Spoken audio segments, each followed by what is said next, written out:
In 1892, after her mother's death, Lina V fell into a psychological abyss, imprisoned by darkness. Her sole inheritance was a mirror with a green frame. Along its edge, her late grandfather's name was carved, V. 1843. Her mother's final breath had carried a warning: never unravel its secrets. But Lina couldn't resist gazing into the mirror by the trembling light of candles at night. One night, she gathered her courage and stared deeply. At first, her reflection was normal: pale cheeks, chestnut hair, sorrowful hazel eyes. Then, slowly, it changed. Her eyes darkened, her lips thinned and cracked, as though the glass revealed her true face. She tried to scream, but her voice strangled in her throat. By morning, a black stain had appeared on the mirror's frame. When Lina tried to wipe it away, her fingers burned. As days passed, the mirror invaded her dreams. She drifted inside the green frame, trailing a woman in black through an endless corridor. The woman never spoke, only traced cracks into the air with her fingertips. Each morning, Lina found shards of glass beneath her pillow. On the first day, they merely scratched her fingers. By the second night, the shards sharpened, slicing deep into her index finger, staining the sheets with blood. On the third morning, the shards were alive. They slithered from under the pillow with clicks like insect legs, crawling toward the edge of the bed. By the fourth morning, the change in Lina's face could no longer be hidden. When her Dimitri arrived, he froze at the doorway. "Good God, Lina," he whispered, his voice as sharp as glass. "What's happened to your cheek?" Seeing the horror in his eyes, Lina rushed to the hallway mirror. A jagged crack, like a lightning bolt, split her left cheek. Her skin had charred and fissured, leaking black light beneath. She flinched at the searing pain when her fingertips brushed it. Dimitri staggered back. "What is this?" he stammered. As Lina stared, the crack lengthened. Something coiled beneath her skin, burrowing toward bone. "It's nothing," she lied, covering her face. But Dimitri had already noticed the black veins spidering across her pallid flesh. The crack now reached her eye.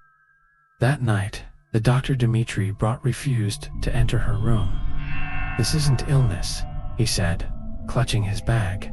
"It's a curse." When Dimitri left his engagement ring on the table the next morning, the crack had slithered down Lina's neck. As he slammed the door, Lina clenched glass shards in her palm. Their edges pierced her flesh, but she felt no pain, only cold emptiness. She understood then. The mirror was swallowing. The mirror's power grew. Her hair fell out. Her nails blackened. Even by daylight, the woman in the glass materialized, whispering, "Come." One night the woman reached out, seizing Lina's wrist. She remembered her mother's diary warning. The mirror traps souls. Run, but escape was impossible. Cracks now veined the walls. On December 13, 1893, she made her final stand. The mirror had consumed the entire wall. Cracks clawed toward the ceiling, and the woman in the glass wore Lina's face. "You are mine," she hissed. Lina dragged her wrists across the cracks, bleeding onto the glass. Her blood formed the word out.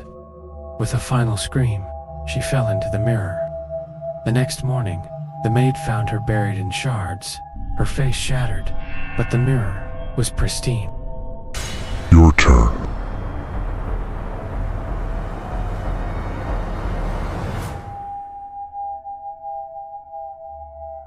The first Thursday of November, the day my father died, the rain lashed against the windows with fury.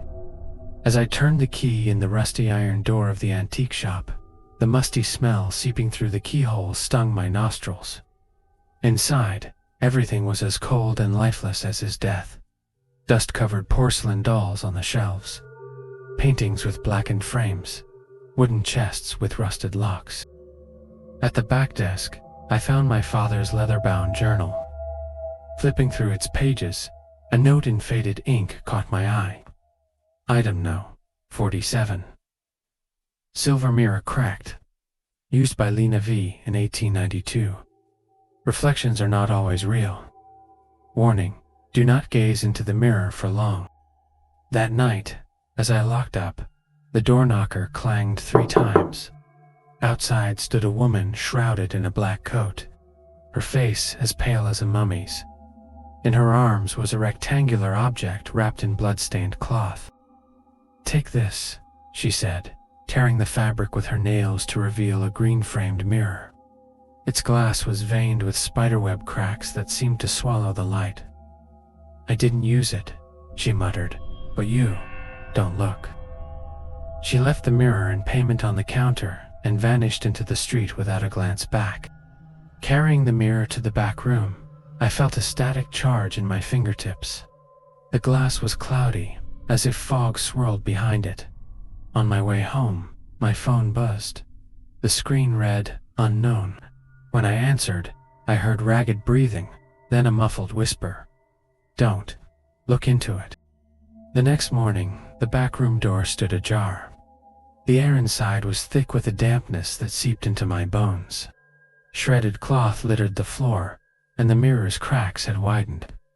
Smudges resembling fingerprints stained the glass, as though someone had touched it all night. At 3 a.m., the shop alarm blared. The door was intact, but from within came a metallic scraping. Approaching the back room, my breath caught. A black-haired woman stood before the mirror, palms pressed to the glass, tracing the cracks. "Hello," I stammered. She turned slowly. Her face was blank, a flat stretch of pale skin, eye sockets leaking black fluid. My scream echoed as she melted into the fogged glass. The mirror cracked violently, and a moan spilled across the floor. The next morning, I resolved to discard the mirror, but its frame burned my palms. On the silver edge, I found an engraving, Lina, 1893. In my father's journal, I read of a girl from a local family who'd died by suicide in the 1890s, Lina V. Her entry read, "Every time I look into the mirror, my face changes. My eyes melt, my lips fray. It wants to pull me inside." That night, I dreamed I was trapped within the green frame. At the end of an endless corridor, a woman in black walked toward me. As she neared, her face disintegrated. Her nose fell, her teeth became shards of glass. I woke to wet handprints on my bedroom wall. A shadow flickered out of sight. Back at the shop, the mirror's room was icy. On the glass, a word was scrawled in blood, "Out." As I raised an axe to shatter it, the temperature plummeted. A pale, slender hand shot from the mirror and gripped my wrist. "Let me out," a voice hissed. I swung the axe. The mirror exploded, but its shards hung suspended in the air. Each fragment showed a different face. A weeping child, a smiling old man, a screaming woman. On the largest shard was my own face. Now I'm in the shop's basement. Above me, nails scrape the floor. Mirror shards are everywhere on shelves, tables, even in my pocket. 1,000 reflections of me stare back, each with a different expression. One cries, one laughs, one screams. Lina is descending the stairs. Her steps are slow, but relentless. Her face is now mine, my eyes, my nose, my lips. I know she'll take my body, but perhaps as you read this, you'll pass by the old things shop. Perhaps you'll spot a green-framed shard in the window. Perhaps a voice inside you will whisper, "Touch it."